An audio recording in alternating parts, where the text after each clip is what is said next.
नमस्कार जय जगन्नाथ आम चैनल को आपण मानकु बहुत बहुत स्वागत। सांग माने 18 जानुआरी 2026 त्रिवेणी अमावास्या दिन आपण माने झाड़ूर एही उपाय निश्चित भावरे पालन करंतु एवं केवल त्रिवेणी अमावास्या ही नुहे अमावास्या परठारु प्रत्येक दिन आपण निश्चित भावरे झाड़ूर एही प्रयोग करंतु एवं झाड़ू सह संबंधित एही नियम गुड़िकर मध्य पालन करंतु देखिबे निश्चित भावरे आपणक जीवन रे केते सकारात्मक परिवर्तन हेबो। सांग माने झाड़ू को माँ लक्ष्मींकर प्रतीक बोली कहा जाए। झाड़ू प्रत्येक घरे थिबा एक साधारण जिनिस अटे किंतु हिंदू परंपरा रे एहाकू अत्यंत शुभ एवं महत्वपूर्ण माना जाए। झाड़ू को जे केवल सफेई सामग्री भाबा जाए ताहा नुहे झाड़ूर उपाय करी आपण घरु दरिद्रता को मध्य दूर करि परिबे। मान्यता अनुसार जेउ घरे झाड़ूर सठिक उपयोग करा जाए से घरे माँ लक्ष्मींकर वास होइथाए एवं से स्थानरु दरिद्रता मध्य सबुदिन पई दूरे जाइथाए। सांग माने त्रिवेणी अमावास्या दिन झाड़ूर केउ उपाय करिबा द्वारा माँ लक्ष्मी आम उपरे एवं आम परिवार उपरे कृपा वर्षा करिबे एवं आम घरे स्थायी रूपरे निवास करिबे। सांग माने ध्यान रखिबे जे सूर्यास्त परे केबे झाड़ू मारिबे नाही। विशेष करी राति समय रे भूल माँ लक्ष्मी से गृह को परित्याग करिथांती घर को धन आसीबार समस्त मार्ग बंद हो जाइथाए। सेथिपाई संध्या परे भूल रे भी झाड़ू पोछा लगांतु नाही। जदि भी कौनसी कारणवशतः झाड़ू लगाउछंती तेबे महिला को बाहर को राति रे काढंतु नाही कारण राति समय रे बाहरे अलिया पकाइबा को अत्यंत अशुभ माना जाए कारण एथिरे धन संपत्ति आगमन रे बाधा सृष्टि हुए।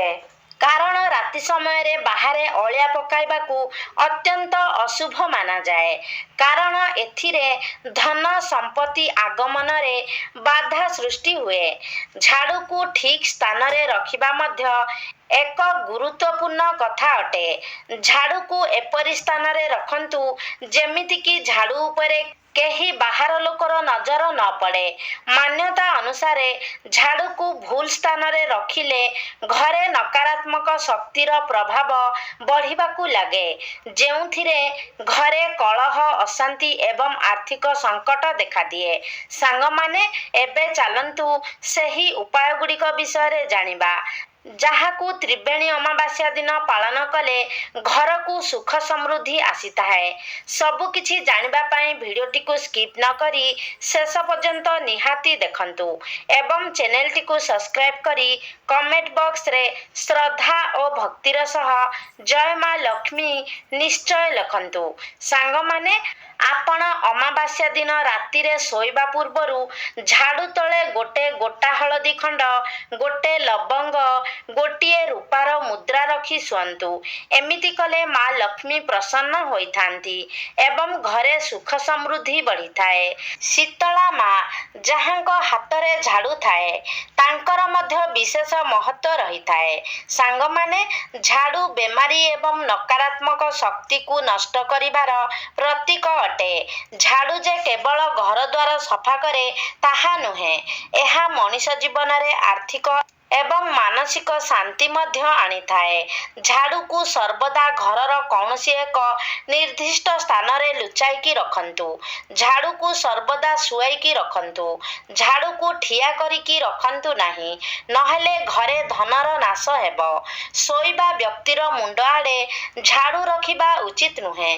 सांग माने एही त्रिवेणी अमावास्या दिन एही छोट छोट कथार निश्चय ध्यान रखंतु। सांग माने झाड़ू को भूल रे भी छात उपरे की घर बाहरे खोला आकाश तले रखंतु नाही।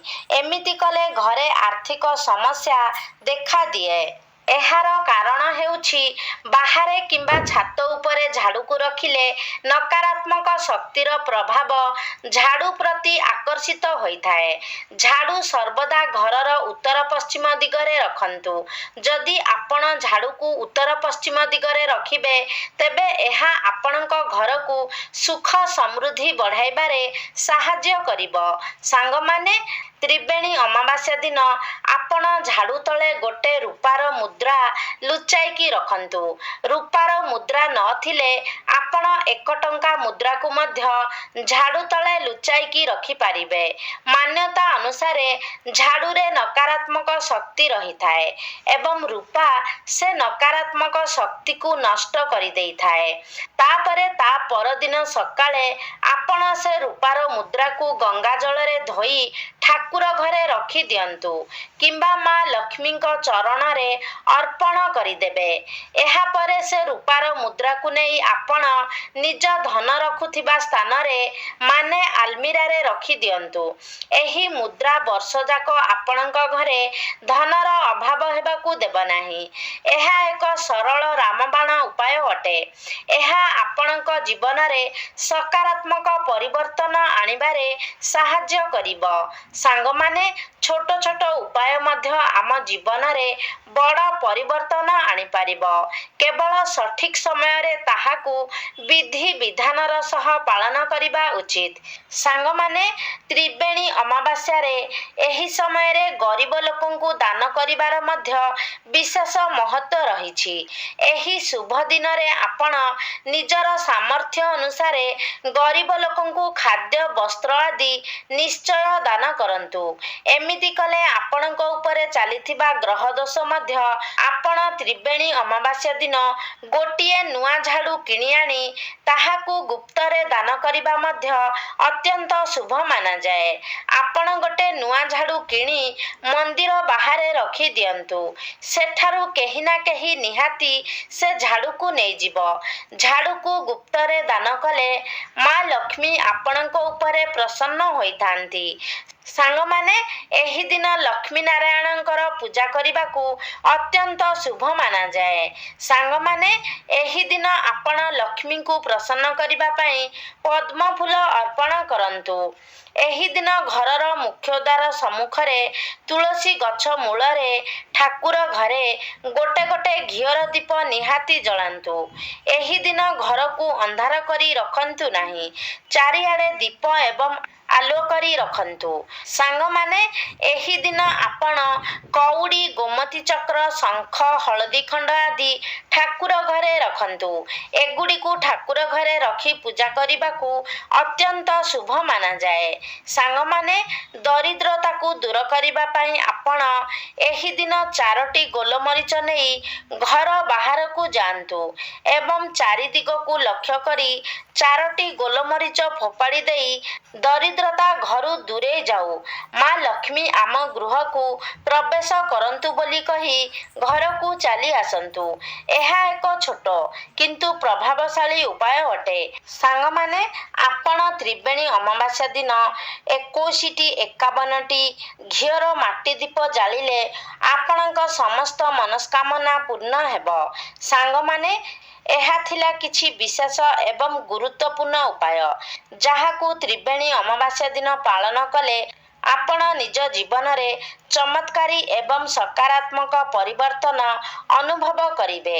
ତେବେ ସାଙ୍ଗମାନେ, ଆଶା କରୁଛି ଆଜିର ଭିଡ଼ିଓଟି ଆପଣମାନଙ୍କୁ ନିଶ୍ଚିତ ଭାବରେ ଭଲ ଲାଗିଥିବ। ଯଦି ଭଲ ଲାଗିଛି ତାହେଲେ ଲାଇକ୍ କରନ୍ତୁ, ସେୟାର କରନ୍ତୁ।